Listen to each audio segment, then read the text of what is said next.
Peut-on prévenir les ulcères gastriques? Prévenir les ulcères gastriques est une tâche qui implique des changements d'habitude et la mise en pratique de recommandations saines. Voici celles à appliquer en priorité.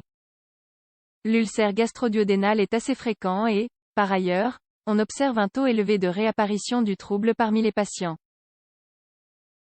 Pouvoir prévenir les ulcères gastriques est donc une opportunité dont il faut profiter.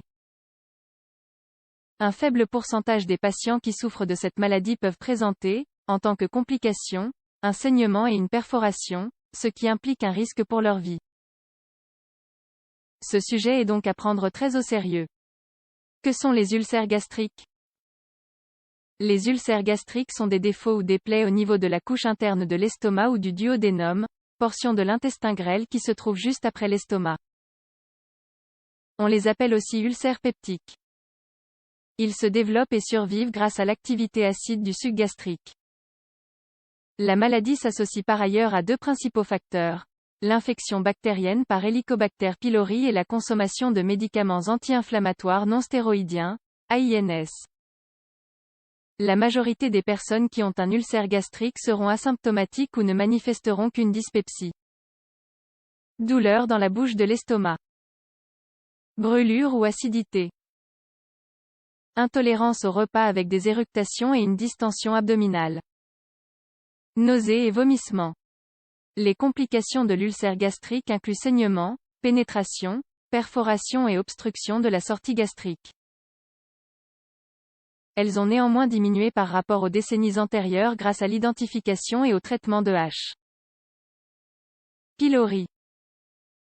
Quels facteurs rendent plus probables les ulcères gastriques? L'un des facteurs déterminants est l'infection gastrique due à l'Helicobacter pylori. Entre 85 et 100% des patients qui ont des ulcères gastroduodénaux sont positifs à la présence de la bactérie dans l'estomac ou le duodénum. De la même façon, l'usage d'anti-inflammatoires non stéroïdiens comme l'aspirine, l'ibuprofène, l'indométhacine, le diclofénac, le piroxicam et le naproxène, avec d'autres drogues comme la cigarette et l'alcool, sont des facteurs à risque. Le problème augmente de façon progressive au fil des années où l'on consomme ces produits. On sait aussi qu'il y a une prédisposition familiale à la présentation d'ulcères. Cette génétique doit se renforcer avec les habitudes pour finir en maladie, comme cela se produit avec l'ingestion de certains aliments et de boissons qui peuvent causer un mal-être au niveau de l'estomac. Avoir une alimentation saine avec beaucoup de fruits, de légumes et de fibres peut diminuer le risque d'en souffrir. Le rôle du stress dans la formation des ulcères est controversé. Certaines évidences indiquent qu'il peut contribuer à leur développement, tout comme à leur guérison partielle et à l'augmentation de leur récurrence. Comment prévenir les ulcères gastriques? Pour prévenir les ulcères gastriques, nous allons vous donner une série de recommandations que vous pouvez suivre et qui entrent dans le cadre des habitudes saines et des thérapeutiques médicales avec des évidences scientifiques. Évitez la consommation d'aspirine, dans la mesure du possible. On doit plus particulièrement évaluer attentivement leur indication chez des patients avec des antécédents d'ulcères gastriques. De la même façon, on doit prendre les plus faibles doses possibles, en les prenant en mangeant. Si le patient a besoin d'analgésiques, il est préférable de prendre du paracétamol. Pour les patients qui ont des antécédents d'ulcères et doivent continuer à prendre de l'aspirine ou d'autres anti-inflammatoires, on recommande généralement de prendre le traitement avec un inhibiteur de la pompe à protons tout au long de la durée de ce dernier, par exemple, l'oméprazole. Éradiquer l'infection par H. pylori avec des antibiotiques. On a évalué de multiples antibiotiques et beaucoup d'entre eux ne sont pas parvenus à éliminer l'infection. Le régime de traitement sélectionné doit prendre en compte les schémas locaux de résistance à la bactérie. L'un des schémas utilisés est la combinaison de clarithromycine et d'amoxicilline pendant 14 jours. Éviter la cigarette et limiter la quantité d'alcool.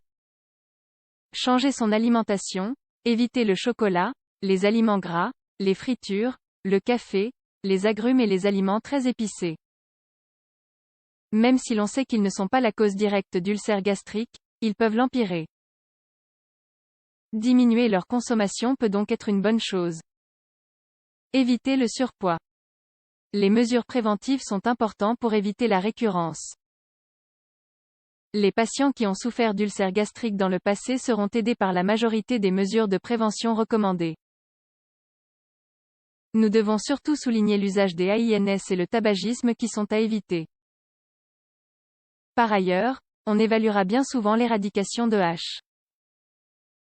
pylori avec un médecin. Le patient ne peut pas en décider par lui-même. Il faut réaliser des examens complémentaires qui corroborent l'existence de la bactérie et sa résistance antibiotique. Une fois ce processus achevé, on établira le protocole d'action. Les habitudes saines, la réduction du stress et les mesures diététiques, même en n'étant pas des facteurs responsables, peuvent améliorer la symptomatologie ou éviter l'aggravation de la dyspepsie.